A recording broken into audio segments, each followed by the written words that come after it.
I might have died. I mean, that's the truth. Had I waited till 40. Coming up today, the cancer burden is slowly shifting from men to women, from older to younger. We ask what that means for breast cancer specifically, and meet one young survivor sharing her message with other young women.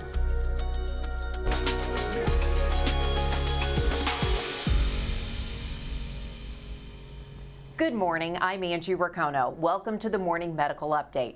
We tend to think of cancer as an older person's disease. And generally speaking, yes, most cancer cases occur in people 65 and older.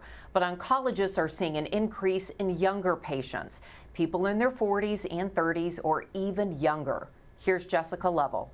The newest numbers from the American Cancer Society show women under 50 are being diagnosed at a higher rate than men under 50.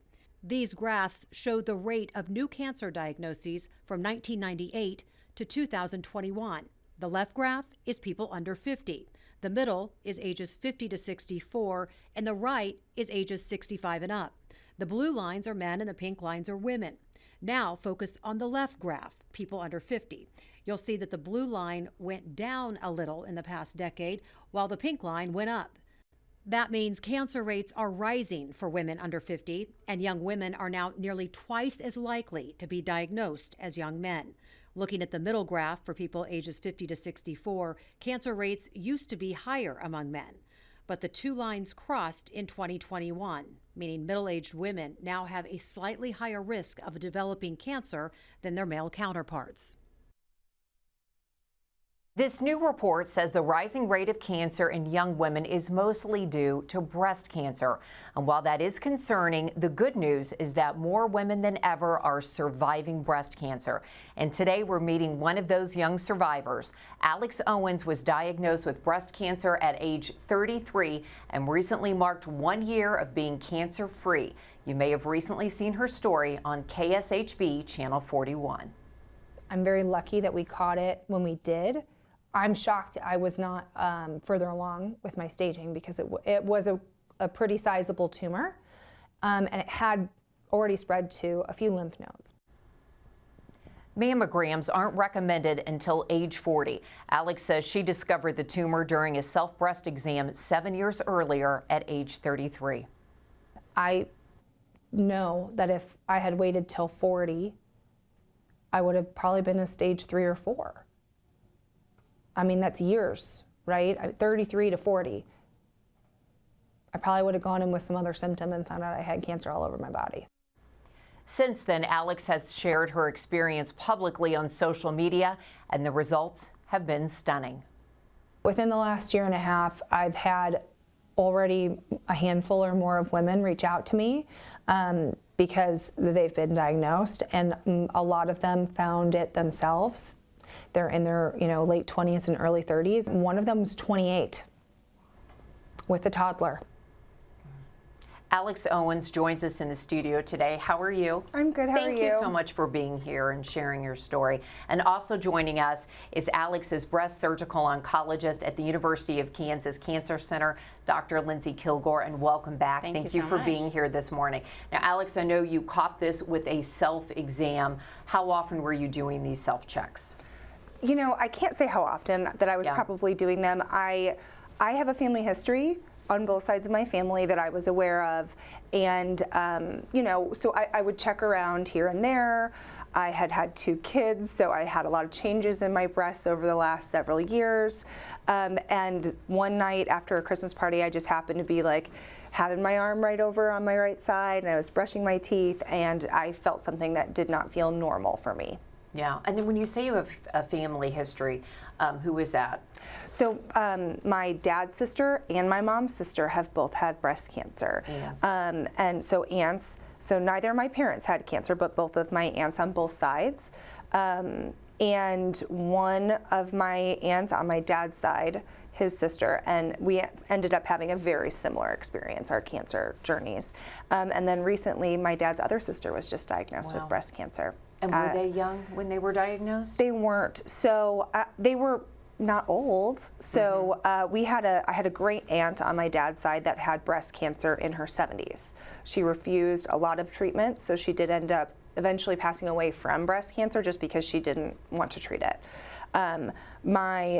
Both of my aunts on both sides were in their right around 50 when they were diagnosed. So not super old, but not super young, over that 40 threshold. And I think back when they were diagnosed, this was 15 plus years ago ish.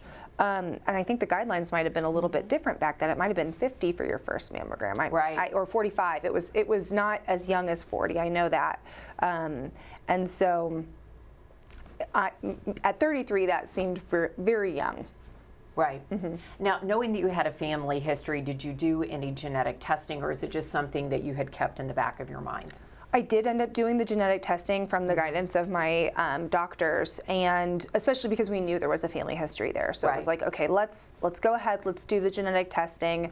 I had a feeling that I wasn't going to test positive for the BRCA gene or some of those like larger, more known diseases that could signal that you were at a greater risk of developing breast cancer, because both of my aunts had done the genetic testing 10 years ago or so, and they both did not show that they had any of those major risk genetic mutations. And I as well did not show that I had any of these major genetic mutations, but I did the larger gene panel because I knew that that was probably going to happen. And I did have a genetic mutation, but we still don't know if that was necessarily what the cause of my cancer was. It's like it was a variant of unknown significance. Basically, they don't have enough history and data on it to really know if that was it, but it was called RAD50, and my aunt is also a carrier for that genetic mutation. Wow. So my dad is a carrier, his sister has it, and we found out that my sister has it too. Okay, and that's good information to know. Dr. Kilgore, I want to ask you about recommendations for mammograms, because they have changed. I know what you're saying, Alex, because it's a conversation I've had with my friends. What is it right now? Let's start there. So screening mammograms are recommended at the age of 40 unless you're at higher risk, and that's where this really comes into individualized medicine and understanding your family's risk, your risk of a potential breast cancer. Like for Alex, she had a family history, so she was aware that she should be doing self-exams even though actual screening wasn't recommended. So it's really important that women are breast aware, is what we call it. And like she said, she happened to just feel this mass. And so every woman should really be aware about what their breasts are like now and if they notice any changes. What puts a woman at higher risk? Is it just having family members with breast cancer? What do you tell women? Yeah, so we tell them family history of breast cancer. There's several other factors that can lead into that. And so we do, a whole risk calculator to figure out, are you low high risk, medium high risk, high risk? So it's really important that you have that conversation with your provider, because it's not just family history. And that's, I think, something that's interesting is, a lot of younger women that are coming into us don't have genetic mutations. So we don't necessarily know the causes of why they're getting these breast cancers, and that's why everyone really needs to be aware of their breast, because screening guidelines are still mammograms at the age of 40 unless there's things that put them at higher risk. So I know we have risk calculators, and people will probably Google and find something and try to do it themselves. What do you recommend, and then also what do you discourage? Yeah, you can go on to random online calculators and type in things, but unless it's done by a provider who really knows the trustworthy ones, like the Tyrer-Cuzick risk calculator is one that we commonly use here at KU, they all have benefits and risks. I mean, some overestimate your risk and some underestimate your risk. And so you really don't want to just be haphazardly doing that on your own. If you think you're high risk, we actually have high-risk clinics where providers can do that for you. And then based on your risk, they will decide if you benefit from additional earlier screening or maybe even risk-reducing medicines. And isn't that the important part, is to be able to put it all into perspective? Yes. So maybe I Google and I get like a score, but it's like, what does that mean? Exactly. And when you get that score, you may freak out about a percentage, but it actually may be on the lower end of percentages for women in your age group. And so it's having someone interpret that information with you, because even anyone that is higher risk doesn't necessarily mean they need to go have double mastectomies. There's other risk modification strategies, healthy lifestyle, medications, et cetera, that we recommend for people. Yeah. Now, Alex, I know you were obviously very young when you were diagnosed. Did you have peers that you could speak with, also in your age range, about that? Not really. I knew only one person who had breast cancer at a younger age, and funny enough, she actually was in the news industry as well previously, so that's how I had known her. But she wasn't here in Kansas City anymore, and I think she did have the BRCA gene, so it was a little bit of a different experience. But I didn't know anybody who was younger who had been going through what I went through, or at least breast cancer specifically, and I struggled to find that. Of course, you go to Google and you go online, you try and find support groups, and the support groups were a little scary to me, like on the Facebook groups, because I would go down these rabbit holes where if I was reading what somebody's experience was, you start to go down a bit of a rabbit hole. So I had to protect my mental health a little bit, and I didn't use the Facebook support groups as much because it was and scary that makes for me. sense. And then also you want to be able to connect with people where you have commonality. Yeah. I think that's why Alex has been such an inspiration for younger patients that have breast cancer, and what she said, people have been reaching out to her. I mean, showing her journey and staying positive. Chemo's not fun, treatment's not fun, but you've been a rock star through it all, and showing them that there's light at the end of the tunnel. So, I think it's been amazing for younger patients, and to just bring awareness to everything. Absolutely. And we know that you've been very vocal about your experience online, kind of shedding some light on all of this. And it's actually helped one of your friends in a very big way. So let's meet that friend right now. Emily Moritz joins us live via webcam. She's currently going through treatment for breast cancer. Good morning. Good morning. So how did you learn that you had cancer?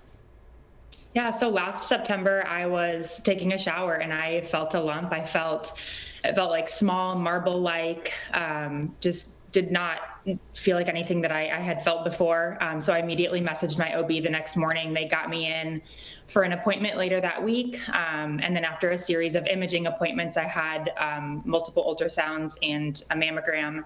I met with my now breast surgeon who did a biopsy, and that came back malignant on October 1st of last year. Wow. Okay. What is the status of your treatment right now?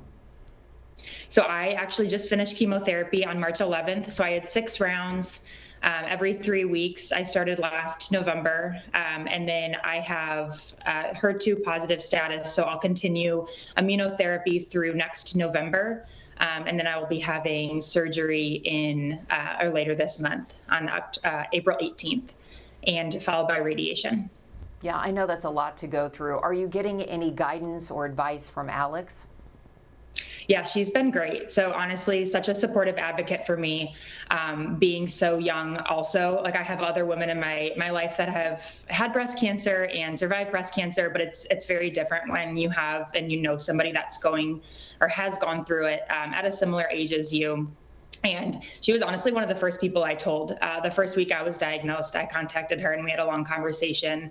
And she's also connected me with somebody else who's similar to my age and going through the same treatment that I am. So she's been wonderful. That's great to hear. Now you have to tell us about your cold cap. We could see it in some of the pictures. Yeah. How does this work? Yeah, so also something that Alex told me about, Penguin Cold Capping is who I use. We get a delivery of dry ice the day before. We found somebody local that delivers to our house, so we get that delivery the day before chemotherapy. My husband has everything packed up and ready. You cool the caps first, so I think it's for about 30 minutes to 45 minutes before you start the first chemotherapy. Cool everything down, get it to negative 35 degrees Celsius, and you change the cap every 25 minutes throughout chemo. And then for the regimen that I'm on, the chemo regimen that I'm on, we'll continue it for 5 hours post chemo. So it ends up being about 8 hours total in the day of having the cold capping. Wow. Well, I've noticed, do you feel like you've lost hair? Because it looks like you have a full head of hair there.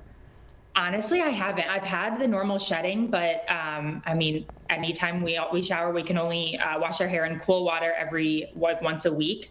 So I feel like that's pretty normal for I have the normal shedding of somebody that washes their hair once a week. So I personally haven't noticed any hair on my head that I've lost. I've definitely lost some of my eyelashes and eyebrows, but I've been really happy with doing cold capping and would highly recommend it, and would absolutely talk to anybody that's interested in doing it that has to go through chemo in the future. And it's great to have a guide where someone can explain all of this and let you know what you're feeling and what you can expect with all of this.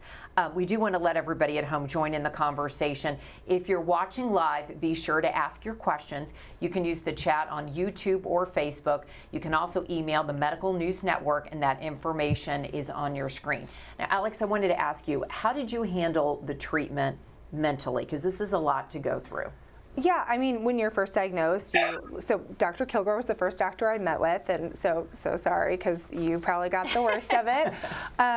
You know, I definitely had my moments of crying, and it's a rough thing to get told that you have breast cancer, especially when you've got, I had 2 babies at home. Yeah. I had a 3-year-old and a 1-year-old at home. And I know, like, Emily also has a kid, and one of my other friends who was diagnosed at a very young age in her 20s also had a toddler. It's a gut punch. It's rough. But I think from what I've talked to with Emily and our other friend, it's like you get to a point where you kind of go, well, I can sit here and feel sorry for myself and let it be a really horrible experience and, affect my family, affect my friends, and be a lot harder to climb out of, or I can just like buckle up and kind of move forward and try and be as positive as possible. And so that's what I chose to do. And it made it easier, I think. I've seen other people who did let it affect them into a point where it was just everything was petrifying to them, crippling anxiety, and I was like, I can't do that. Yeah, because you've got to function. You've got little kids. I had to function. And so I had a great support system, which was also something that not everybody has. I feel very blessed and very lucky that for, as horrible as the situation was, I had a great husband. I had an amazing family and friends that were in town, and everybody really rallied around me and helped me stay positive. And for me, not letting myself go too deep into my emotional pit is what I would call it, helped me stay a little bit steadier. So I just tried to focus on the good. Positive. There are still hard days. I mean, Yeah. even now post-treatment, like, there are hard days, but overall, it wasn't as bad as I thought. Good. That's good to hear. Emily, how about you? How are you doing mental health-wise? So I would share the same sentiments as Alex. I think the hardest part is initially getting the diagnosis and having all the unknowns. So you just have so many questions, so many doctor's appointments that you're not used to going to, so many words and phrases and medical terms that are so unknown to you. So I would say that's definitely the hardest part. And that's where Alex really came in and helped me from a mental state of, once you get through this point, it gets easier from here. I waited a little bit for my first treatment because we did a round of IVF. We know we want to have more babies in the future. So it took me about 2 months from my initial diagnosis to the beginning of treatment. And I would say once we got to the first treatment part, I was just ready to go. I was, ready to kick this thing. I was ready to be done with it at the beginning of it. Throughout chemo, I think it was a little bit harder, but then towards the end of it, knowing that, there's a light at the end of the tunnel, we're almost done. We only have, 1 to 2 treatments left. It was a lot easier. And with Alex, I have a great support system. We have our family close now. Our friends have been great, always checking in, knowing when my next treatment was to, send me letters of encouragement or sending flowers or meals. Everything was just, was fantastic. And I feel now that I'm done with chemotherapy, we're really getting to that light. I have surgery and radiation left, but I think I'm really through the hard part. And I would agree. I think I was expecting a little bit worse. Not that chemo is at all easy. It was probably one of the hardest things I've been through, but easier than I think that I expected it to be. Yeah, and Dr. Kilgore, I wanted to ask you about that. I think they're both exposing something about younger women. I'm sure it's different when you're treating a patient who is younger than when you're treating a patient who may be in their 50s. Yeah, absolutely. I mean, they reference, just having children, young children, and IVF. Trying to balance life. And do you want more kids? And so then meeting with fertility specialists. And it's okay to wait, just like she did. Wait for your treatment to start so you can take care of fertility if that's something that's important to you. And we wouldn't offer it if it wasn't safe. And that's the thing, is some people just want to rush into into treatments like, well, I need to have this if I have cancer, and it's reassurance that it's okay to prioritize your future life. You're going through all this treatment so you can keep living, and what's going to help you keep living? And if that's having another child, what are your priorities? And so I think it's really sitting down with your younger patients, looking at like what's the ultimate end goal versus everyone who's just kind of here in the now, shocked of their diagnosis. And so taking the time to really be like, hey, let's look at the future. Right now, I know you're so stuck in the present, and this is a big diagnosis, but where is your future at? Where do you want to be? And we're going to help you get there. And is that something that you try to do with patients when they come in? Because it's emotionally overwhelming. Is that what you're trying to do, is help them navigate everything and say, don't just focus on this, but let's focus on the future? Yeah, it's the whole big picture. I mean, that's the whole point of why they're going through this. You're going through the chemotherapy and all these hard treatments so that you can keep living life and be with your kids when they're older, and what's the future going to look like for you? And so it's me trying to show them that big picture and perspective. Like, it's not going to be a sprint. It's going to be a marathon. It's going to be a long journey, as she knows, but we're going to get you there. And that's the whole point of all of this. So Alex, let's talk about that, you know, after going through all treatment. What have been like the biggest changes for you? I mean, honestly, just like looking at life with a bit of a new light, like what's important, what's not important, and trying my best. I mean, some days are harder than others, but trying my best to not let like little things that just really don't matter at the end of the day get to me. It's like, okay, is this going to be important to me in a year, 5 years, 10 years? If not, ugh. And I think too, you just kind of start to realize, like, again, what is important, and that really, like, the people in your life, they're the most important thing, right? Your health is one of the most important things, because you can't enjoy your life if you're not healthy to the fullest extent, right? So I was always a healthy person, and I know for Emily, same thing. Like, she really took care of her health. And so it's wild, because you're like, well, I'm a healthy person. Why did I get it? I don't know. I mean, I don't have a crystal ball, but I do think that we're here on this earth to help people, and so that's just kind of been my mission. So somewhat of the gift of perspective Yeah. in all of this. Okay, let's look at some of the questions that we have gotten from our viewers. Stu wants to know, should the mammogram age guidelines be lowered?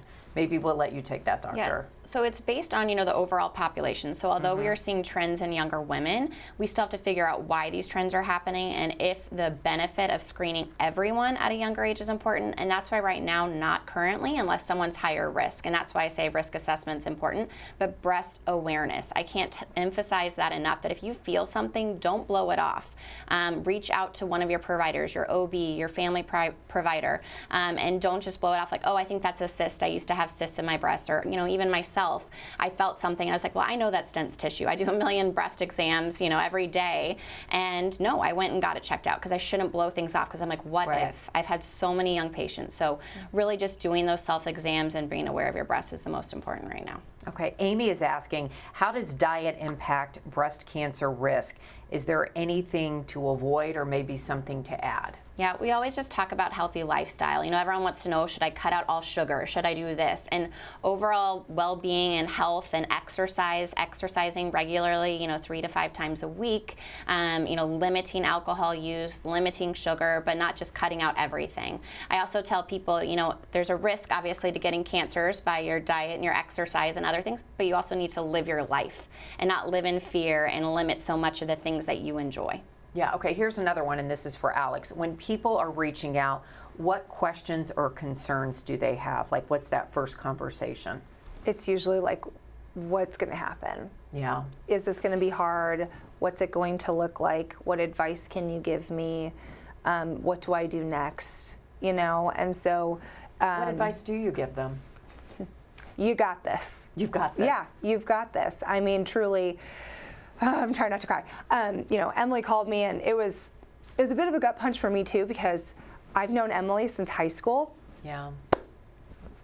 And every time somebody new reaches out to me, it's hard, because Sure. it kind of puts you back into that place. Thank you. Yeah. It puts you back into that place of when you were diagnosed and how difficult that was.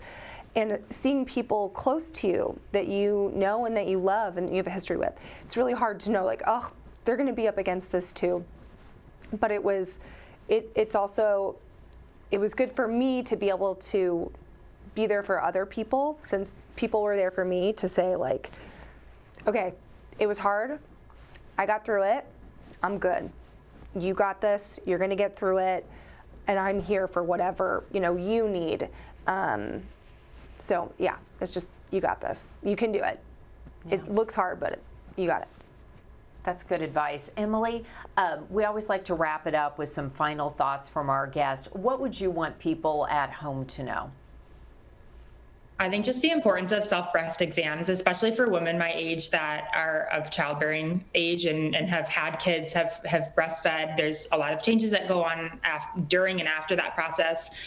Just knowing what your normal is and don't brush anything off is super important. And the other thing that Dr. Kilgore touched on just a little bit is you have time, so don't rush into decisions. Again, there's so many unknowns. Like I mentioned earlier, there's so many medical terms that are thrown at you that you may be unaware of, especially if you're not of medical background. And so if you need second opinions, if you're not feeling like you are super satisfied with your care team, definitely get those second opinions and make sure you're comfortable with the treatments and comfortable with your doctors, because you're going to be spending a lot of time with them and they're going to be giving you a lot of advice and helping you through the process. So just making sure you're super comfortable with them and you trust them.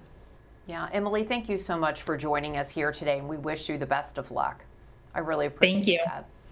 Dr. Kilgore, what are your final takeaways for women out there? I think Emily said it well. Really advocate for yourself. If you feel something, if you're concerned, if a provider brushes it off or says, oh no, we'll just watch it. No, fight for yourself, advocate for yourself. You know your body, you know what's normal or not normal.